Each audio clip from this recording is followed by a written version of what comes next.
This is Ontario, on a good day. And you're here as a new permanent resident. Now what? The life of Gremlin. Gremlin's Guide to Canada.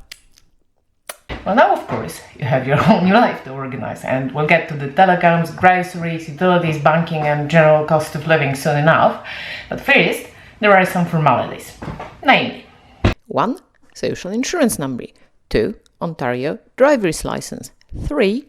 Registration for the public health care. now that order is mine. They are somewhat interchangeable, and you don't have to start with the social insurance number.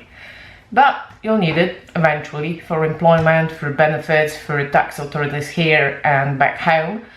And that's an easy one to take off, as you're about to see, so why not? Let's go! You'll find most, and I mean most, information here. The website gives you 3 options to apply: by mail, online, and by personal appointment. And because I'm organized like this, I'm going to do them 1, 2, 3. But first, a couple of common points. However you apply, there is no fee. You need 1 application per person, valid passport, and a validated immigration visa. Now listen up, because this is important. You need to have landed. Doesn't mean you have to stay afterwards, but you must have arrived within the validity period of your immigration visa and have it confirmed at the point of landing by the IRCC. That's what it looks like: confirmation of permanent residence. Of course, if you have this permanent resident card, well, that's even better. One more quick thing before I move on. If the name in your passport no longer matches the name on the immigration visa, you will need to provide additional documents to substantiate the change. If these documents aren't in English or French, you will need a certified or a sworn translation. There are some specific rules concerning that. I put all the information in the description because this is a rare situation. Okay, so let's move on to application by mail specifics. Well, application by mail has a fundamental drawback. So fundamental that even Service Canada says you shouldn't really use it unless you're desperate. And that is, you have to mail them the originals of your documents. Original passport, original COPR, and or original PR card. That means that for some 6 weeks you will have no ID that allows you to leave or re-enter the country.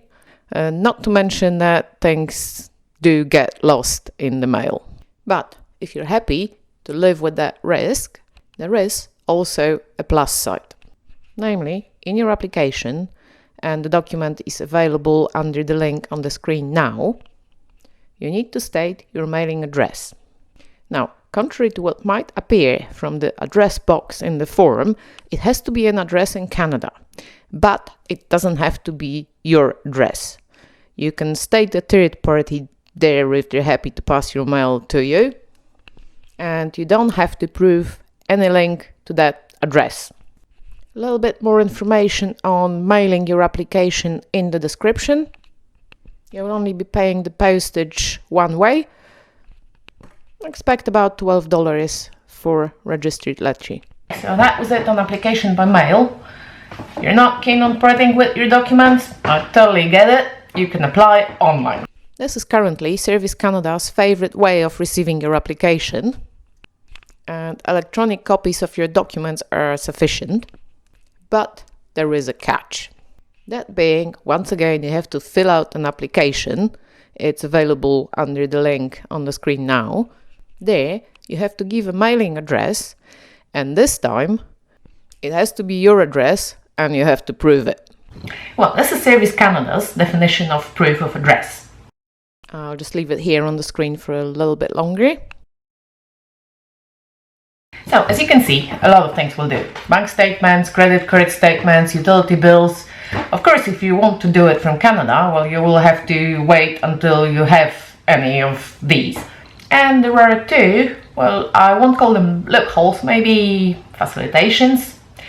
The first one is that it can be a foreign address. So if you landed and went back home to sort yourself out before you properly moved to Canada, you can still apply for your SIN online and receive it at your foreign address. That's not a problem. And the other one is, and I show you how in the next video, is that if you're the proud holder of a driving license issued by one of the 10 or so countries that Canada recognizes, you can go and exchange your driving license. You will receive a document which is called temporary driving license. It will state your address. Any address you'll give them, they will put it in there. For the purposes of applying for social insurance number, that works too. Even if the address is the same and you're all family, you will still need a proof of address for each of the applicants. The only exceptions are minors.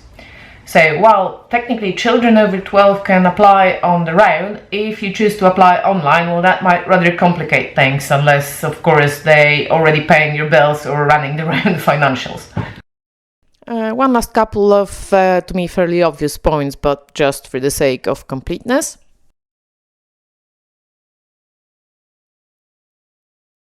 And last but not least, the processing times. These are the same for applications by mail and online, namely 20 business days from when Service Canada receives your application, plus the mailing time. That is over a month. And while there is official guidance that you can be hired without your social insurance number, and then, provided that you apply promptly within the first 3 days, your employer still has to pay you, even if by the end of your salary period you don't have the social insurance number but are in the process. But I'm not quite sure how that's supposed to work in practice, because they need to deduct your taxes and social security contributions, and they need the number for that. So, long story short, you may not be able to wait that long.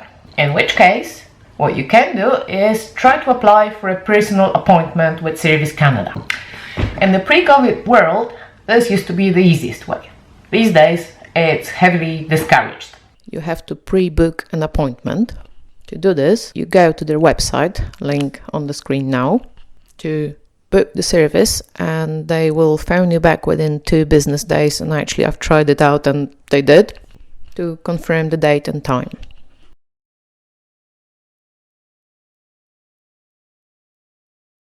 To receive an appointment, you will need a good excuse.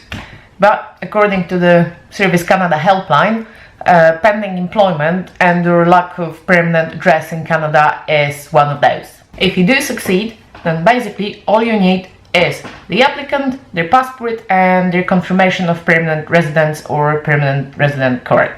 Processing time in that case is 0. You leave Service Canada with your social insurance number letter in hand.